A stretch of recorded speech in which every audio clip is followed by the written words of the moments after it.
எல்லாருக்கும் வணக்கம். இப்போ நம்ம பார்க்க போகிற டாபிக் ஆங்கிலேய மராத்திய போர்கள் ஆண்டுகள் எப்படி ஞாபகம் வச்சுட்டு தான் பார்க்க போகிறோம். ஃபஸ்ட்டு இதில் மொத்தம் 3 போர்கள் இருக்குது. முதல் போர், 2ஆம் போர், 3ஆவது போர். ஓகேங்களா? எப்படி ஞாபகம் வச்சுக்கலாம், என்ன ஷார்ட்கட் அப்படின்னு பார்த்தீங்கன்னா, இந்த தீ தான் ஷார்ட்கட். தீ தான் ஷார்ட்கட்டு. நம்ம உடம்புல ஒரு 3/4 தீ பிடிச்சிதுன்னா வச்சிங்களேன், 3/4 ஒரு 75% தீ பிடிச்சிது அப்படின்னு பார்த்தீங்கன்னா, நாம் 3 வேளை எதையும் சாப்பிடவே முடியாது. அந்த 3ங்கிறது ஞாபகம் வச்சுக்கோங்க.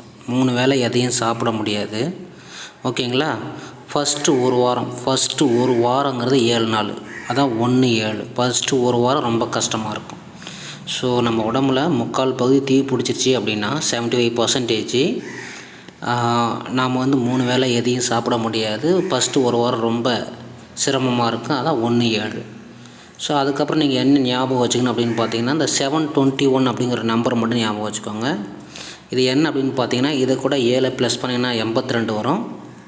இது கூட 2 ப்ளஸ் பண்ணிங்கன்னா 1805. இது கூட 1 கூட்டினீங்கன்னா 1818. இப்போ இந்த ஆண்டுகள் எல்லாமே நம்ம என்ன பண்ணலாம், ஈஸியாக ஞாபகம் வச்சுக்கலாம். ஓகேங்களா? ஃபஸ்ட்டு இப்போ தீ மராத்தியர்னு என்ன ஞாபகம் வரணும், இந்த தீ ஞாபகம் வரணும். அப்போ தீனா 3/4%, அப்போ 75 ஞாபகம் வந்துடணும். அப்போ 1775 முதல் வருடம் போர் ஆரம்பிக்கிறது, முதல் போர். 2ஆவது போர் 3 வேளை எதையும் சாப்பிட முடியாது, 1803. 3ஆவது ஆங்கிலேய மராத்திய போர் ஃபஸ்ட்டு ஒரு வாரம் கஷ்டமாக இருக்கும், அப்போ 1/7 1817. அதுக்கப்புறம் நீங்கள் செகண்டாக ஞாபகம் வச்சுக்க வேண்டியது 721.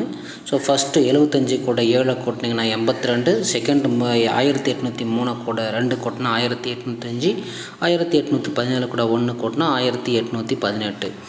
ஆண்டுகள் நம்ம என்ன பண்ணலாம், இப்போ ஈஸியாக ஞாபகம் வச்சுக்கலாம். அவ்வளோதான். கண்டிப்பாக அந்த ஷார்ட்கட் உங்களுக்கு பிடிச்சிருக்கும். உங்கள் ஃப்ரெண்ட்ஸுக்கு ஷேர் பண்ணுங்கள். பிடிச்சா லைக் பண்ணுங்கள், கமெண்ட் பண்ணுங்கள். தேங்க்ஸ்.